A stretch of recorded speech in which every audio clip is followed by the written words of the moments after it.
Good morning class. Once again we will complete peephole optimization techniques.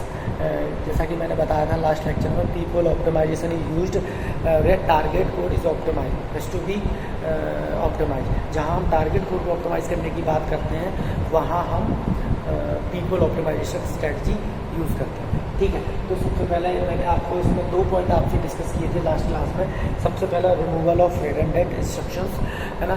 Removal of redundant instructions में मैंने आपको बताया था कि जो भी लोड स्टोर वाली जो स्टेटमेंट्स रहती हैं, असेंबली कोड रहता है, उनको हम क्या कर देते हैं, रिमूव कर देते हैं, है ना. उसके बाद मैंने आपको बताया था जो भी फ्लो ऑफ कंट्रोल था उसको ऑप्टिमाइज, जैसे कि जो अननेसेसरी हम जंप स्टेटमेंट यूज़ कर रहे थे, अननेसेसरी जो जंप स्टेटमेंट हम यूज़ कर रहे थे, जैसे कि 10 नंबर स्टेटमेंट से गो टू 17, 17 से 37, 37 से 52, है ना. तो अननेसेसरी गो टू उसको हम क्या करेंगे, स्किप कर देंगे और उनको यूज नहीं करेंगे. ठीक है, तो वही मैं आपसे बताना चाह रहा हूँ. तो अब मैं तीसरा पॉइंट इसमें डिस्कस कर रहा हूँ पीपल ऑप्टिमाइजेशन में. The third point is algebraic simplification, है ना. Algebraic simplification mean if statement is x equal to x plus 0. If statement is x equal to x plus 0, that means a result does not affected by this, है ना. Here the value of x does not affected by this operation, है ना. जो भी x की value है वो affected नहीं होगी, है ना. अगर मान लो ऐसी स्टेटमेंट दी है उसमें x plus 0 कर रहे हैं तो x की वैल्यू चेंज नहीं होगी. So we can remove this operation. हम इस ऑपरेशन को क्या कर सकते हैं, रिमूव कर सकते हैं. क्योंकि जहाँ where the operation does not affect the value of any identifier और variable, so we can remove this operation from the our code. तो हम अपने कोड से वो चीज़ें हटा सकते हैं. ऐसा हर बार होगा, इट नॉट नेसेसरी. ये तो एक पॉसिबिलिटी बताते हैं. If this type of operation या statements are present then we can remove. अगर इसके बाद और मैं देखना चाहूँ दूसरी स्टेटमेंट की है y equal to y into 1, है ना. Here is also the value of y, doesn't affect by this. ठीक है, तो ये अगर इस टाइप का कोई ऑपरेशन है इसको मैं रिमूव कर दूँ. This is the third point in peephole optimization, means algebraic simplification. ठीक है, algebraic simplification आपको समझ में आया. 3 पॉइंट हो गए. Removal of redundant, second point is control optimization, control flow optimization, and third is algebraic simplification. ठीक है, अब मैं बात करता हूँ फोर्थ पॉइंट की. इसमें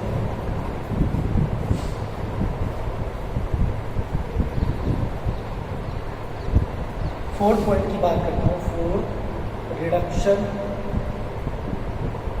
in strength.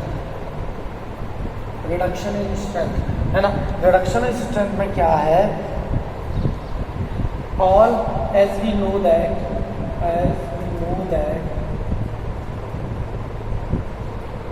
all machine instructions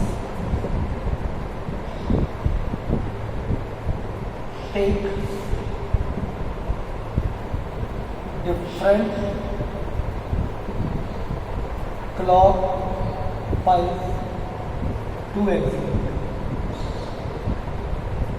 है ना.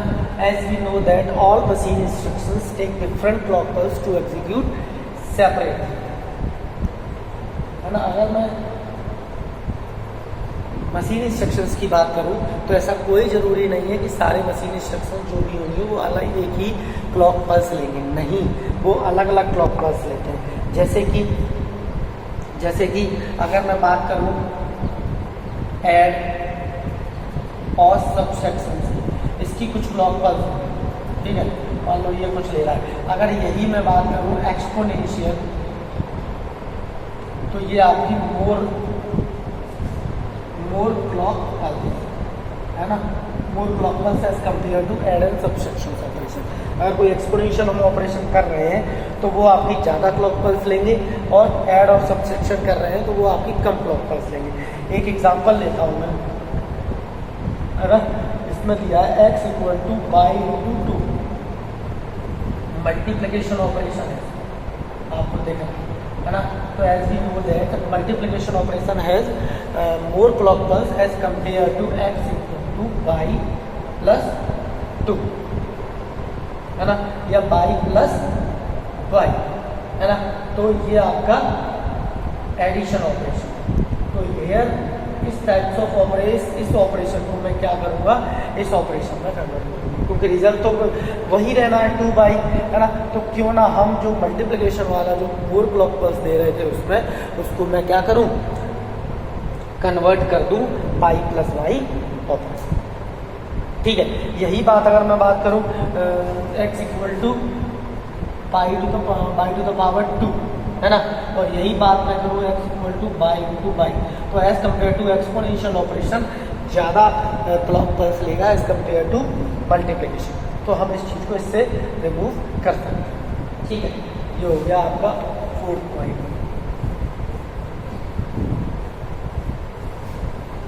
अब मैं बात करता हूँ 5th की elimination of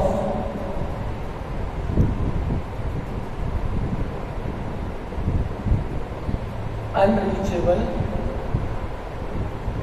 code, elimination of unreachable code,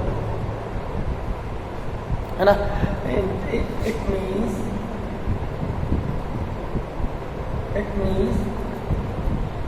some part of code, some parts of code are stored at different memory location if these parts are not used in our process, so we can eliminate them। ठीक है, अगर वो हमारे उसमें use नहीं हो रहे हैं तो हम उनको क्या कर देंगे, रिमूव कर देंगे। 6 नंबर है यूज ऑफ मशीन आइटम्स, आइडियोज, है ना। Use of machine items means, है ना, compiler hardware, compiler is dependent on hardware. There are some functionality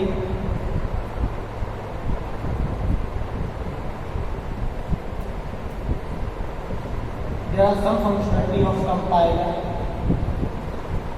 is dependent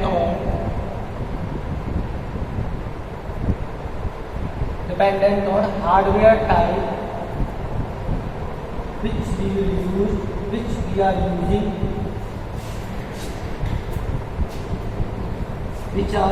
using in our compilation process। ठीक है, जैसा कि मैंने बताया कंपाइलर जो रहता है वो पूरा मशीन इंडिपेंडेंट रहता है। तो कहने का मतलब ये है कि इसकी जो फंक्शनलिटी रहेगी कंपाइलर की, है ना, जैसे कि आप टर्बो सी यूज़ करते हो, सी का कंपाइलर, है ना, आप दूसरे किसी आईडी पे यूज़ करते हो, तो ये डिफरेंट कहीं ना कहीं ये सारी चीज़ें उस पर डिपेंड करती हैं। Thank you.